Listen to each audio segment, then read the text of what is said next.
was it. They wanted $3.95 for it, and it still cost me about $120. This is buffalo rawhide. It's not as thick as they would have on a real shield. The real shield, they would take where the hump is on the buffalo and cut that piece out, because that was the thickest piece of leather, and then put that over a hole with hot rocks in it, and that leather would shrink up to about a ½ inch thick. And that's what they used for a shield. So they could really protect themselves with it. But when they were little, when they were young kids, maybe 9, 10 years old, they'd give them a shield, and they'd shoot arrows at them with just round wooden knob on the end, and teach them to deflect arrows, because that was how to save their lives in a battle. I mean, in the movies, it's the peace pipe, it's the medicine pipe, but to the Indians, it was none of that. It was a religious thing with them smoking. They never put it in the bag together. It always came apart. And another question for you people. Right here, you see the red and white stripes here? Okay, this is what the Indians used before they had the beads from the white man.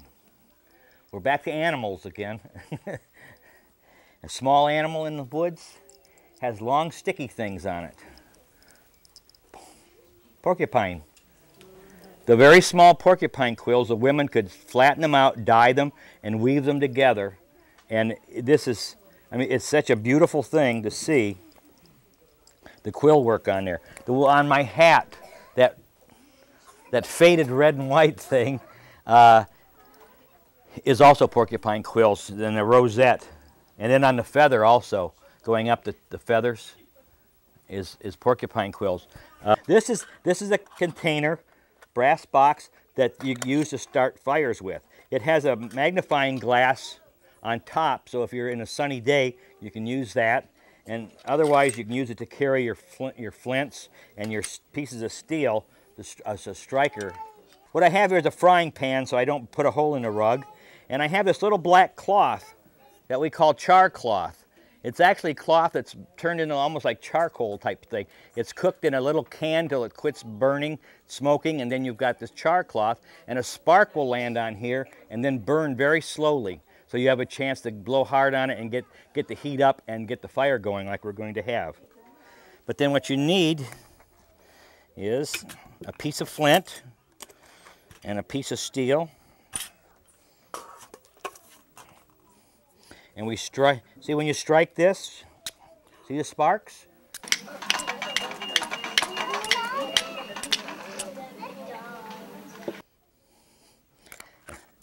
And then you put that, see it glowing? Then you put it in this here material. I'll tell you about it in a second.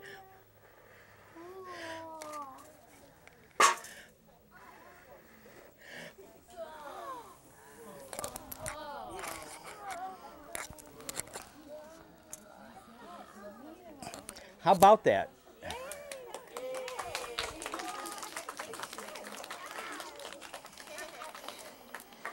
This is the only piece of furniture that the Indian ever developed. It's called a willow backrest. Willow, because these are reeds from the willows.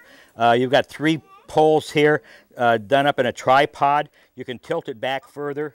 Because if you ever sat in a teepee for a length of time and didn't have anything to rest your back on, it aches. But this, you can tip it back, straighten it up any way you want. This melts lead. These are copies from the Hudson Bay Company, which is out of Canada, of the lead they used to sell their mountain men that they could make their bullets with. And then each person had their own mold to carry around in, the same size of whatever their barrel was. This makes a .54 caliber bullet. That means the little round ball is just a little over a ½ inch wide. And I've taken 3 deer with that, with my rifle in Texas. And we ate it all, and I don't hunt that anymore. But it's, if you remember The Patriot with Mel Gibson, that he was melting those little lead soldiers down, and something just like that, and a mold like that. And it's exactly what he did. It's so easy. Over a campfire in the evening, you're sitting there making a round ball for the next day when you're going to go up and shoot. This is the type of rifle they used in the Revolutionary Wars, French and Indian Wars, War of 1812. This is called a Flintlock. Remember how I made the sparks? with the flint and steel? Well, this is the exact same thing. There's a piece of flint right here that's going to make the spark, and this is the steel part right here that's going to help it make it.